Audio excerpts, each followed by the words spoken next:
The mop moved across the polished floor in steady, rhythmic strokes.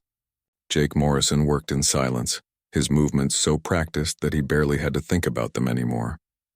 Around him, cadets from a dozen different alien species rushed past, their boots clicking against the clean surface he had just finished. None of them looked at him. None of them ever did. That was exactly how Jake wanted it. The Galactic Naval Academy occupied the entire upper ring of Station Helios, a massive structure that floated in neutral space between three major star systems. It was the most prestigious military training facility in known space, where the best and brightest from allied worlds came to learn the art of warfare, diplomacy, and command. Thousands of beings walked these halls every day. To all of them, Jake was invisible. He pushed his cleaning cart down the corridor toward the tactical training wing. His gray uniform was plain and unmarked except for a small name badge that read, Jake Maintenance. His hair was starting to show gray at the temples, and his face had the kind of weathered look that came from long years of hard living. He kept his eyes down and his collar up, moving through the crowds like water flowing around stones. A group of Centauri cadets burst out of a classroom, laughing about something their instructor had said. They were young and confident, their blue-tinted skin gleaming under the station's artificial lights. One of them bumped into Jake's cart as they passed, sending bottles of cleaning solution rolling across the floor. Watch it. Human, the cadet said with a dismissive wave, not bothering to help or even slow down. Jake said nothing. He simply bent down and began gathering the scattered bottles, placing them back in his cart one by one. His face showed no anger, no frustration, just a patient acceptance that this was how things were. The cadets disappeared around the corner, their laughter echoing back down the hall. That was rude of them. Jake looked up to see a Centauri woman standing nearby, holding one of his bottles.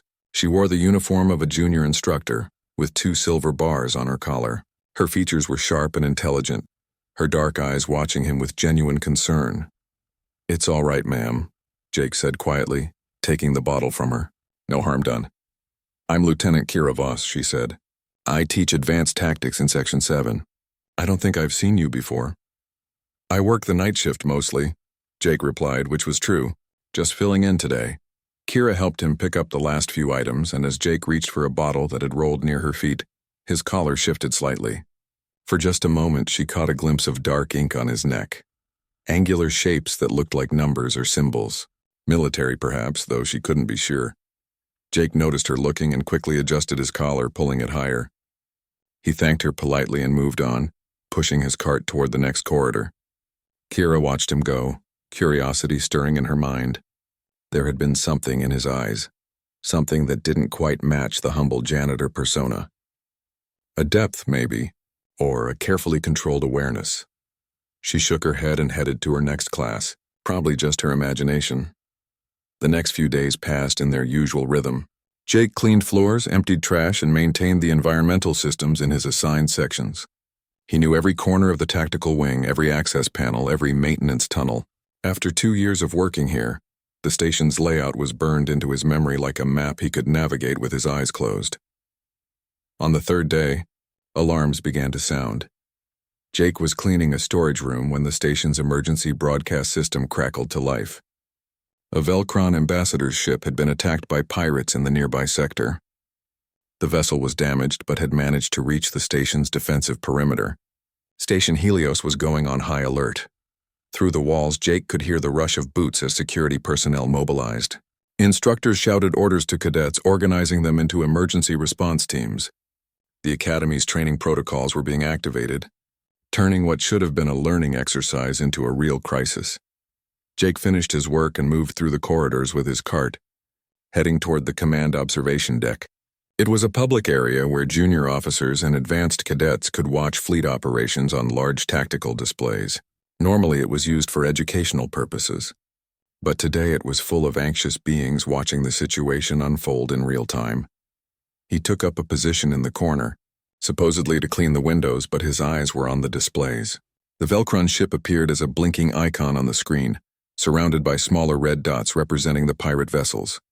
Station defense forces were moving to intercept, their formations displayed in blue. Jake's jaw tightened slightly as he watched. The defense coordinator was splitting his forces too thin, trying to cover multiple approach vectors at once. The pirates were using a standard harassment pattern. Nothing sophisticated, but the station's response was textbook and predictable. If the pirates had any real tactical sense, they could exploit the gaps in the defensive screen. His hands gripped the mop handle a little tighter. Lieutenant Kira Voss entered the observation deck, moving to stand near the main display. She was studying the tactical situation with a furrowed brow, clearly trying to learn from what she was seeing.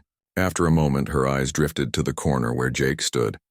He was staring at the display with an intensity that seemed completely at odds with his job. His posture had changed subtly, his weight balanced differently, his eyes moving across the screen in a pattern that looked almost like he was running calculations. For someone who was supposed to be cleaning windows, he seemed remarkably focused on fleet tactics. Kira started to move toward him, but at that moment, the situation on screen resolved itself. The pirates broke off their attack, apparently satisfied with the damage they had already done to the ambassador's ship. Station defense forces escorted the wounded vessel to a docking bay, and the alert level dropped from red to yellow. When Kira looked back at the corner, Jake was gone. Only his cart remained, positioned by the windows he had supposedly been cleaning. That night, Kira couldn't sleep. She kept thinking about the janitor with the mysterious tattoo and the way he had watched those tactical displays. There was something there, something hidden beneath the surface. She had spent years learning to read people, to spot deception and hidden intent. It was part of what made her a good instructor. Jake Morrison was hiding something. She accessed the station's personnel files from her quarters, searching for maintenance workers named Jake. There he was, Jake Morrison, human hired 2 years ago as part of the civilian support staff. His file was remarkably thin. Previous employment listed as various, no military service record. References from a cleaning company on Earth that she had never heard of. It was the kind of file that said absolutely nothing while appearing to say something. The kind of file someone would create if they wanted to be forgotten. Kira sat back in her chair staring at the screen. She should probably let it go. The man was just a janitor after all. Maybe he had been in the military once long ago. Maybe that's where he got his tattoo. It wasn't unusual for veterans to take simple jobs after their service ended. Perhaps he just wanted a quiet life. But the way he had watched those tactical displays bothered her. That wasn't the look of someone casually interested. That was the look of someone who understood exactly what they were seeing. Someone who was evaluating and analyzing from a position of knowledge. Who was Jake Morrison, really? 3 days later, Kira would get her answer. 3 days later, everything would change. But for now, she closed the personnel file and tried to sleep, unaware that the quiet janitor she had helped in the corridor was lying awake in his own quarters, staring at the ceiling and hoping desperately that he could stay invisible just a little bit longer. The ghosts of his past were never far away. They followed him through every corridor, watched him from every shadow. Jake had come to Station Helios to escape them, to be someone else, anyone else. For 2 years it had worked, but deep down he knew it couldn't last forever. People like him never stayed hidden for long. The diplomatic summit was supposed to be a routine event.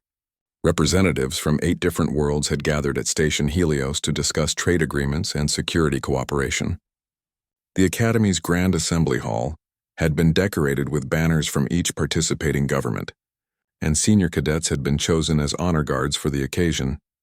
Jake had been assigned to clean the administrative wing that morning, far from the summit activities. He worked methodically, moving from office to office, his mind carefully blank. It was a meditation of sorts, letting the simple tasks carry him through another day without having to think too deeply about anything. The explosion changed everything. The blast came from the direction of the assembly hall, a deep boom that shook the walls and sent emergency klaxons screaming through the station. Jake's head snapped up, his body automatically shifting into a different stance. His hands released the mop, and for a fraction of a second, his expression transformed into something hard and focused. Then he caught himself. He forced his shoulders to slump, made himself look frightened and confused like any civilian would be. Around him, other staff members were panicking, running toward exits or ducking into rooms. Jake moved with them, just another scared worker trying to find safety, but his mind was racing through tactical scenarios. The explosion had been followed by weapons fire. Not station security weapons, something else. The pattern suggested multiple shooters using military-grade equipment. The blast had been precisely placed to damage the assembly hall's main entrances, while leaving the structure itself intact. This wasn't random violence. This was a hostage situation. Jake found himself moving toward the command center instead of away from the danger. Old instincts were pulling at him, urging him to assess the situation, to gather intelligence. He fought against them, trying to remind himself that he wasn't that person anymore. He was just a janitor. This wasn't his problem. The command center was in chaos when he arrived. Junior officers and instructors were gathered around tactical displays, trying to coordinate a response. Senior staff were trapped inside the assembly hall with the diplomats. Station security forces were pinned down by enemy fire. No one knew exactly how many attackers there were or what they wanted. Lieutenant Kira Voss stood near the main display, her face pale but determined. She was trying to organize the junior officers into some kind of coherent response team, but they were inexperienced and frightened. Every plan they proposed had obvious flaws that would get people killed. Jake watched from the doorway, his cleaning cart beside him. He could see the tactical layout on the displays. 6 attackers, maybe 7, using the assembly hall's architecture to create overlapping fields of fire. They had positioned themselves perfectly to control all the entrances. The hostages were grouped in the center of the hall, completely exposed. The junior officers wanted to rush the main entrance with a large force. It would be a slaughter. "We need to move now," one of the Centauri lieutenants was saying. "Every minute we wait gives them more time to hurt the hostages. But if we go through the main entrance, they'll cut us down," Kira argued. "We need a better approach." "There is no better approach. The other entrances are sealed or too exposed." Jake's hands tightened on the handle of his cart. He knew a better way. He knew 3 better ways. The maintenance tunnels that ran behind the assembly hall provided access that wouldn't show on the official station schematics. There were ventilation shafts that could get a small team into position without being detected. The attackers had made their position strong but not perfect. He could see the solution so clearly it made his teeth ache. "Walk away," he told himself. "This isn't your fight. You're not Commander Morrison anymore. You're just Jake, the janitor. Let the professionals handle it." But these weren't professionals. These were kids playing at war, and they were about to get themselves and everyone in that hall killed. Kira was studying the tactical display, her finger tracing possible routes. She looked frustrated and desperate. When she glanced up, her eyes met Jake's across the room. For a long moment, they stared at each other. Jake saw the exact second when she made her decision. She walked over to him, her voice low and urgent. "You see it too, don't you? You see what's wrong with our plans?" "Ma'am, I'm just maintenance," Jake said quietly. "Don't lie to me. Not now. I've watched you for 3 days, Morrison.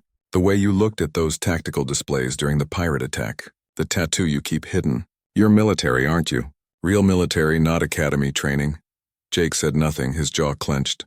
"People are going to die," Kira pressed. "We're out of our depth and you know it. If you know a better way, we need your help." The other officers were arguing again, their voices rising. They were running out of time. Inside the assembly hall, the attackers had started making demands over the station's communication system.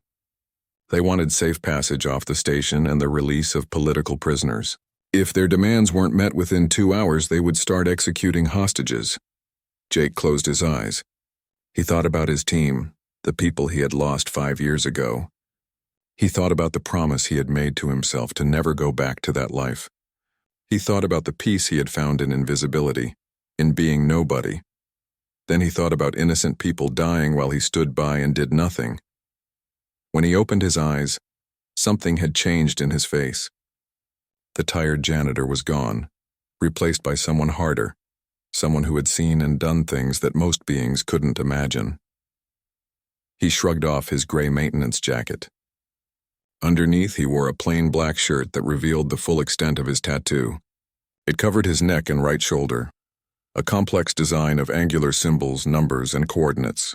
At the center, in stark letters, were the words Shadow Corps and a serial designation. The room went quiet. Every being there knew what Shadow Corps was, or at least the legends. They were Earth's ghost soldiers, the ones who operated in the deepest black, doing things that officially never happened. Most species thought they were a myth, a scary story that humans told to make themselves seem more dangerous. Jake Morrison was living proof they were real. My name is Jake Morrison, former commander, Earth Special Operations Division, Shadow Corps Deep Reconnaissance Unit, he said, his voice completely different now, carrying authority that made the junior officers straighten unconsciously. I can get your hostages out, but you need to do exactly what I tell you, exactly when I tell you. No questions, no hesitation. Can you do that? Kira nodded immediately. The other officers looked shocked, but they nodded too.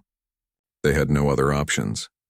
Jake stepped up to the tactical display and began speaking, his finger moving across the screen with absolute precision. He outlined a plan that was so simple and so elegant that the others couldn't believe they hadn't seen it themselves. He pointed out weaknesses in the attackers' positions that were invisible until he explained them. He described the maintenance tunnels and ventilation systems with perfect accuracy, noting exact distances and access points.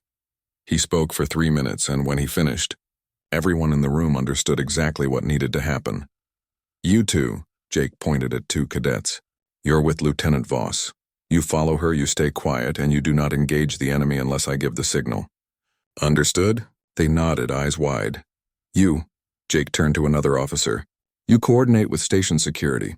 Keep them ready, but don't let them move until I tell you. The attackers are monitoring security frequencies, so nothing overcoms.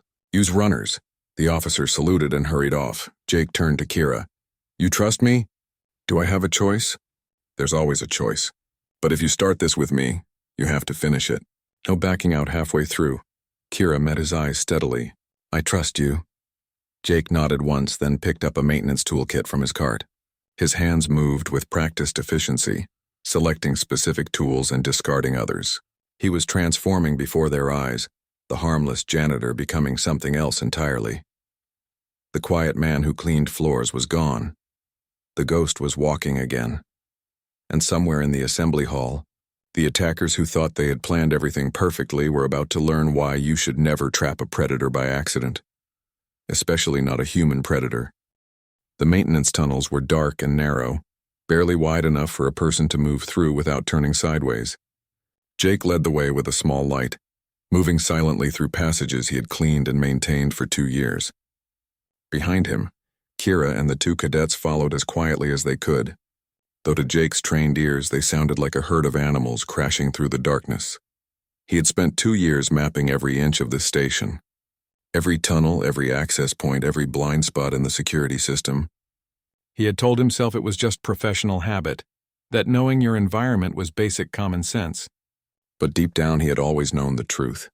Part of him had been preparing for exactly this kind of situation. Once a soldier, always a soldier, they moved through 3 levels of tunnels. Jake navigating without hesitation even though there were no signs or markings. He knew the way, like he knew his own heartbeat. After 15 minutes of careful movement, he held up a hand for them to stop. They had arrived at a junction point directly behind the assembly hall. Through the thin walls, they could hear voices. The attackers were talking to each other, coordinating their positions. Jake listened carefully, counting distinct voices, mapping their locations in his mind. 7 attackers, just as he had estimated. 3 watching the hostages, 2 guarding the main entrance, 2 on roving patrol. They were disciplined but not exceptional. Military training certainly, but not elite. They had planned this operation carefully, but they had made one critical mistake. They hadn't accounted for the human janitor. Jake turned to Kira and the cadets, using hand signals now. No words, nothing that could carry through the walls. He pointed to Kira, then to an access panel nearby, then held up 3 fingers. She would wait here with the cadets for 3 minutes after he moved. Then she would open that panel and begin evacuating hostages through the maintenance tunnel. Kira nodded, understanding. Jake pointed to himself, then gestured in a circle. He was going hunting. One of the cadets, a young Centauri male, looked terrified. The other, a female from Rigel, seemed determined but uncertain. Neither of them had ever been in real combat. They were children playing soldier, and Jake was about to show them what actual warfare looked like.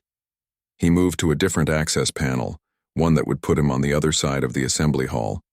He opened it with practiced silence, slipping through into a storage closet that connected to the main hall.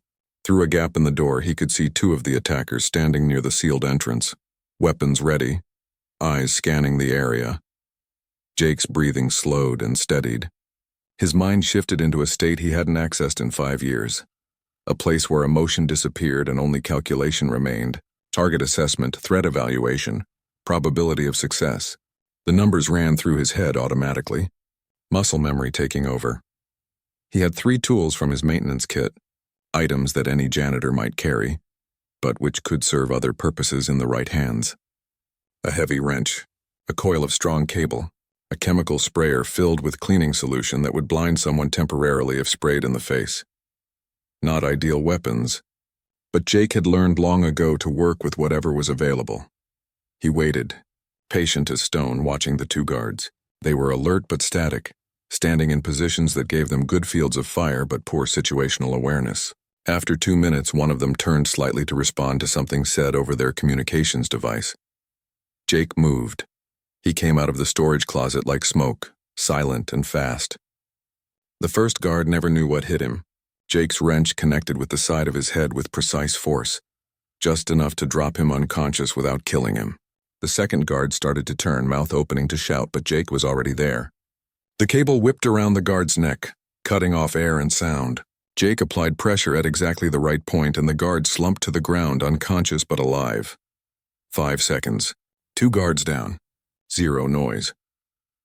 Jake dragged the bodies into the storage closet and took one of their weapons, a compact energy rifle with a full charge. Now he was properly armed. He moved along the wall of the assembly hall, staying in the shadows, using columns and architectural features for cover.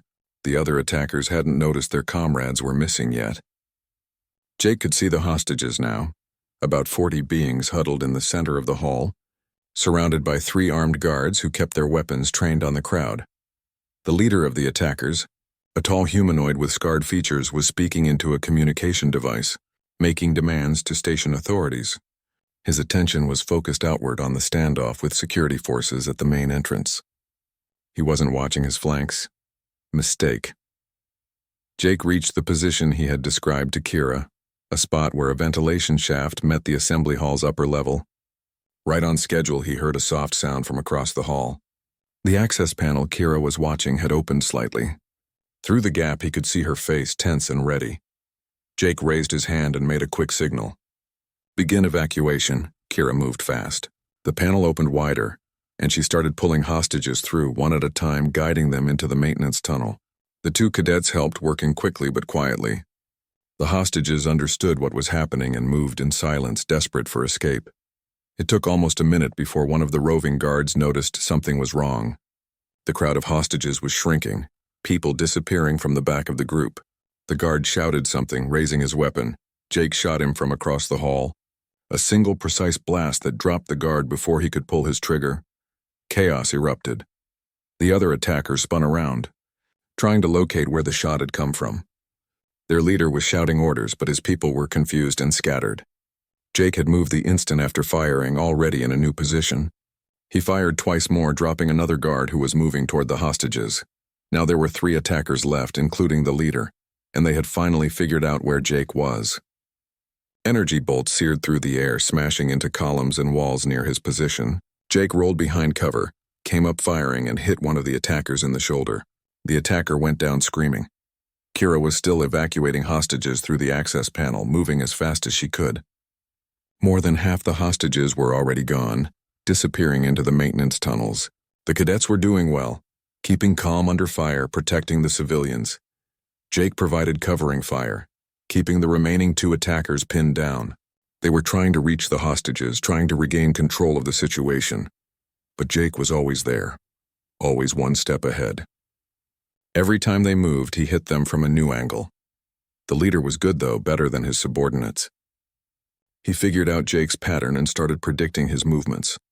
An energy bolt passed so close to Jake's head that he felt the heat. Too close. The leader was flanking him, trying to cut off his escape routes. Jake made a decision. He couldn't win a prolonged firefight with limited ammunition against someone who knew what they were doing. He needed to end this now. He sprinted across the open hall, drawing fire deliberately. The leader tracked him with his weapon, firing continuously. Jake felt one bolt graze his arm, burning through his shirt, but he didn't slow down. He reached a column, used it to vault upward onto a decorative ledge, and launched himself at the leader from above. They crashed together in a tangle of limbs. The leader was strong and well-trained, but Jake had decades of experience. They fought hand-to-hand, brutal and efficient, no wasted movement. The leader tried to bring his weapon around, but Jake knocked it away. They traded blows, each looking for an opening. The leader got his hands around Jake's throat, squeezing. Jake let him, using the moment of confidence to strike at a vulnerable nerve cluster. The leader's grip weakened, and Jake followed up with a precise strike to the temple. The leader collapsed. The last attacker, seeing his leader down and all his comrades defeated, dropped his weapon and raised his hands in surrender. It was over. Jake stood in the center of the assembly hall, breathing hard, blood from the graze on his arm dripping onto the floor. Around him lay 6 unconscious attackers and one who had wisely chosen to give up. Behind him, the last of the hostages were disappearing through Kira's access panel to safety. Station security forces finally breached the main entrance, flooding in with weapons ready. They stopped short, staring in confusion at the scene. The hostages were gone. The attackers were neutralized, and standing in the middle of it all was a man in a janitor's black shirt, holding a stolen weapon. Jake dropped the rifle and raised his hands slowly. He caught sight of Kira across the hall, watching him with something like awe in her eyes.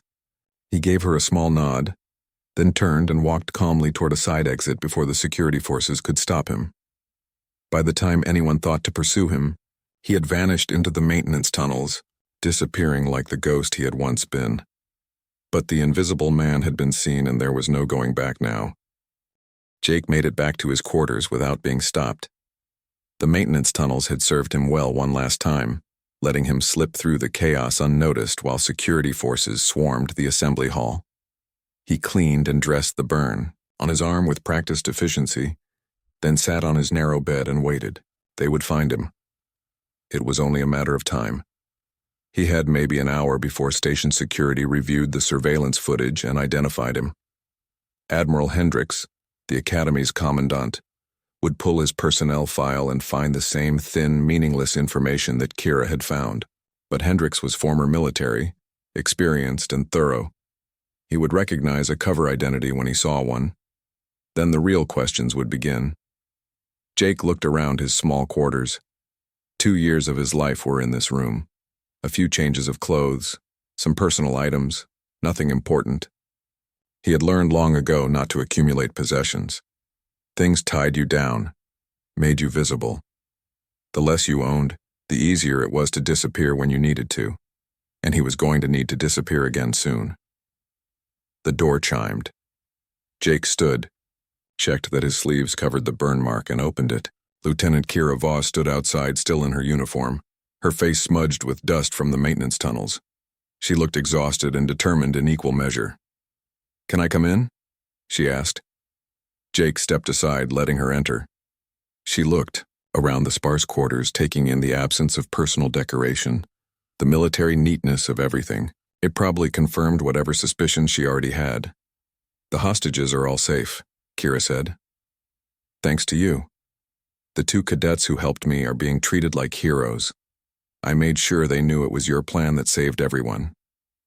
"Good," Jake said quietly. "They deserve recognition. They kept calm under pressure. Security is looking for the person who neutralized the attackers. They have footage, but it's grainy. They're running facial recognition now. Then you shouldn't be here. When they identify me, anyone associated with me will be questioned." Kira sat down on the single chair in the room, uninvited. "I'm not leaving until you tell me the truth. All of it. Who are you really, Jake Morrison?" Jake stood by the window, looking out at the stars beyond the station. He had known this conversation was coming, but that didn't make it any easier. "You already know," he said. "Shadow Corps, deep reconnaissance. I did things that officially never happened in places that officially don't exist. That's what you did. I'm asking who you are." Jake was silent for a long moment. When he finally spoke, his voice was low and heavy with old pain. 5 years ago, I commanded a 12-person team. We were the best at what we did. Infiltration, intelligence gathering, surgical strikes. We prevented wars before they started. Stopped terrorist attacks that would have killed millions. We were invisible, and we were effective. He turned to face her. Then we got one last mission. Something bigger than anything we had done before. A rogue faction within the Veldran Empire was developing a weapon that could destabilize entire star systems. If they deployed it, billions would die, and the resulting chaos would trigger a galactic war. Kira listened without interrupting, her eyes fixed on his face. We infiltrated their facility. It took us 3 months to get into position, living under deep cover, becoming people we weren't. When we finally moved, everything went according to plan. We destroyed the weapon and all the research data. Mission accomplished. Jake's hands clenched into fists. But the Veldran faction didn't want witnesses. They rigged the entire facility to self-destruct. My team got the data out, but they never made it to extraction. I was the only one who survived. The explosion was blamed on an industrial accident. The weapon program was never publicly acknowledged. My team was never publicly acknowledged. Officially, nothing happened. Officially, they never existed. He sat down heavily on the bed. Earth Military Command offered me everything. Medals, promotions, choice of any posting I wanted. They called me a hero. But my team was dead, and no one would ever know what they had done. No one would ever know their names. So you ran, Kira said softly. I couldn't do it anymore. Couldn't be Commander Morrison, the decorated officer, the expert soldier. Every time I looked in a mirror, all I saw were the ghosts of the people I had failed to bring home. You didn't fail them. You completed the mission. I survived when they didn't. That's all that matters. Jake looked at Kira directly. I came here because I needed to be someone else, anyone else. I chose a simple job, in a place surrounded by military personnel. Because some part of me couldn't completely let go. I could still serve, still protect people, just quietly, invisibly. But you're not invisible anymore, Kira pointed out. No, I'm not. They sat in silence for a moment. Outside, Jake could hear the sound of boots in the corridor. Security forces probably, searching the maintenance wing. What are you going to do? Kira asked. Disappear again. It's what I'm good at. Is it what you want? Jake didn't answer. Kira stood up, moving to stand near him. Today, you saved 40 lives. You did it without hesitation, without counting the cost to yourself. You said you can't be Commander Morrison anymore, but that's exactly who you were today. And those people are alive because of it. That doesn't change anything. It changes everything. Kira's voice rose with frustration. You can't hide from who you are, Jake. You tried for 2 years and it worked until the moment it mattered. Then you became exactly who you've always been. A protector. A soldier. Someone who steps forward when others can't. Before Jake could respond, the door chimed again, more insistently this time. He and Kira exchanged a look. He opened the door to find Admiral Hendricks standing there, flanked by 2 security officers. The Admiral was an older human with steel-gray hair and sharp eyes that missed nothing. He looked at Jake, then at Kira, then back to Jake. Commander Morrison, the Admiral said, we need to talk. It wasn't a request. They walked through the corridors to the Admiral's office, security escorts on either side. Other beings stopped to stare as they passed. Word had already spread through the station about the mysterious person who had saved the hostages. Jake kept his eyes forward, his expression neutral, giving nothing away. The Admiral's office was large and formal, with view screens showing different sections of the station. Several senior officers were already there, waiting. They stood as Jake entered, their expressions ranging from curiosity to shock. On the Admiral's desk was a datapad displaying Jake's real military file. Not the thin cover identity, but the actual record. It was marked with security clearances so high that most of the people in the room shouldn't have been able to access it. The file detailed operations spanning 20 years, missions on dozens of worlds, commendations and decorations that would fill a wall.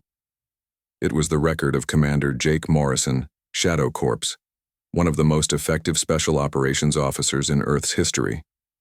The Admiral gestured to a chair. Sit. Jake sat. I've spent the last hour reading this file, the Admiral said. It's remarkable. According to this, you're supposed to be retired with full honors, living comfortably on Earth. Instead, I find you working as a janitor on my station. I needed a change of pace, Jake said simply. One of the other officers, a Centauri colonel, leaned forward. You single-handedly neutralized 7 armed terrorists today. You saved 43 hostages. And you disappeared before anyone could thank you. I was just helping out. Don't insult our intelligence, the Admiral said. You planned and executed a perfect tactical operation using maintenance tunnels and improvised weapons. You moved like a ghost and fought like a professional. That's not helping out. That's what you were trained to do. Jake said nothing. The Admiral studied him for a long moment. Why are you here, Commander? I'm not a commander anymore. That tattoo on your neck says otherwise. Jake's hand unconsciously moved to his collar, but there was no point hiding it now. The Shadow Corps insignia was visible, marking him forever as what he had been. I don't want that life anymore, Jake said quietly. Then what do you want? The Admiral asked. Jake had no answer. Admiral Hendricks walked to the window of his office, hands clasped behind his back, looking out at the Academy training grounds below. Young cadets were drilling in formation, learning the basics of military discipline and teamwork. From this height, they looked like small figures moving in careful patterns across the pavement. Do you know what my job is, Commander Morrison? The Admiral asked. Training the next generation of military officers, Jake replied. That's part of it. But the real job is preparing them for reality. We can teach them tactics and strategy. We can drill them on weapon systems and fleet coordination. But we can't teach them what it actually means to be in combat. We can't show them what real warfare looks like. The Admiral turned to face Jake. Most of the instructors here are good officers with solid service records. But they've never experienced what you have. They've never operated in the shadows. They've never made the kind of impossible decisions that you've made. They're teaching theory, Commander. You could teach truth. I'm not a teacher, Jake said. You taught Lieutenant Voss and 2 cadets how to evacuate hostages under fire. You taught them how to stay calm in a crisis. You taught them what real competence looks like. One of the other officers, a human colonel named Martin Hayes, spoke up. We're not asking you to return to Special Operations, Morrison. We're asking you to share what you know. The Academy needs someone who can bridge the gap between training and reality. Jake shook his head. I can't. You don't understand what I've done, what I've been part of.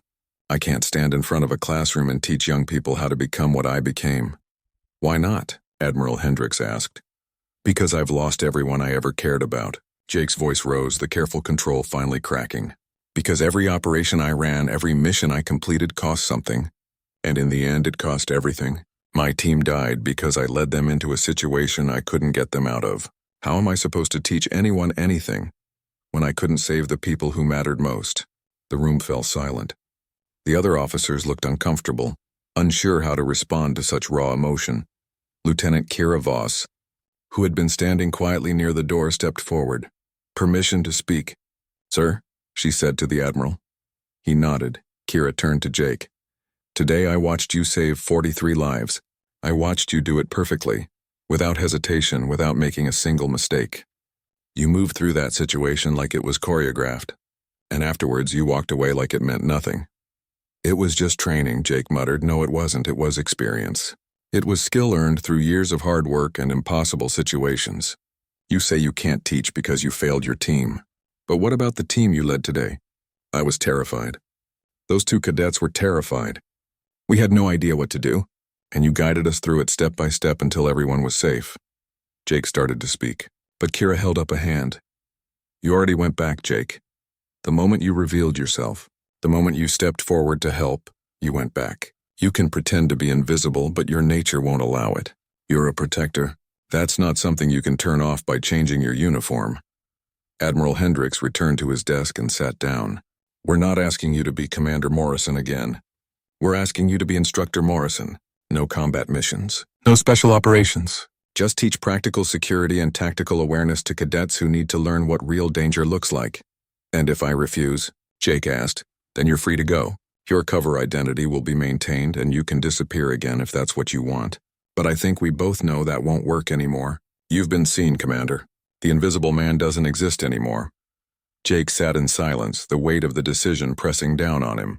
He thought about his team, about the promises he had made to himself after they died. He had sworn never to be responsible for anyone else's life. He had sworn to disappear and never look back, but he had looked back. He had stepped forward, and now 43 people were alive because he had broken his promise to himself. What would his team have wanted? Would they have wanted him to hide forever, wasting everything they had taught him? Or would they have wanted him to use what he knew to help others? The answer was obvious, even if it hurt to admit it. What would I be teaching? Jake asked quietly. Admiral Hendricks smiled slightly. Whatever you think they need to know. Practical security assessment, threat recognition, how to think tactically in chaotic situations. We'll leave the curriculum up to you. I want final approval on which cadets attend. If I think someone isn't ready, they don't get in. Agreed. And I don't want any special treatment. No rank insignia, no ceremony. I'm just an instructor. Also agreed. Jake took a deep breath. How do I know I won't fail them the way I failed my team? Colonel Hayes spoke up again. You don't. That's the thing about teaching, Morrison. You give them the best tools you can, and then you trust them to use those tools wisely. Sometimes they'll succeed, sometimes they'll fail, but at least they'll have a fighting chance. And that's more than most instructors can give them, the Admiral added. Most of our teachers have never seen real combat. You've seen more than anyone should have to. That experience has value, even if it came at a terrible cost. Jake looked at Kira. What do you think? She smiled. I think you already know what you're going to do. You're just afraid to admit it. She was right. Despite everything, despite all his promises to himself, Jake wanted this. He wanted to matter again. He wanted to use what he knew to help people. He wanted to stop running from his past and find a way to live with it instead. 1 semester, Jake said. I'll try it for 1 semester. If it doesn't work, I walk away. 1 semester, the Admiral agreed. We'll start you with a small class. Advanced Tactical Awareness, 20 cadets maximum. You begin next week. Jake stood and the other officers stood with him. He felt strange, like he was stepping into a new identity that didn't quite fit yet. Not Commander Morrison, not Jake the Janitor, but something in between. Instructor Morrison. It would take some getting used to. As the meeting broke up, Kira walked with Jake back toward the residential wing. They passed cadets in the corridors, young beings who would never know that the man walking beside them had saved dozens of lives just hours before. Some nodded politely to Kira, barely noticing Jake at all. Thank you, Jake said quietly. For what? For not letting me hide. For pushing me to step forward. Kira smiled. That's what instructors do, Commander. We push people to be better than they think they can be. Consider it your first teaching lesson. They reached Jake's quarters and he paused at the door. Inside was everything from his old life as a janitor. The gray uniforms, the simple furniture, the careful invisibility he had maintained for 2 years. I need to pack, he said. New quarters, new life. A week later, Jake stood in front of his first class. 20 cadets sat in neat rows, looking at him with expressions ranging from curiosity to skepticism. He wore a simple instructor's uniform with no rank markings, just a name tag that read Instructor Morrison. The academy had given him a classroom in the tactical wing, the same wing he used to clean as a janitor. Some of the cadets probably remembered seeing him push his cleaning cart through these halls. Now he stood at the front of the room and they had no idea what to expect. Jake didn't start with introductions or course requirements. He walked to the tactical display and activated it, showing a 3-dimensional map of a space station under attack. You have 50 hostages, 7 armed attackers, and limited security forces, he said. Standard response protocols will get people killed. You have 5 minutes to devise a plan that actually works. Begin.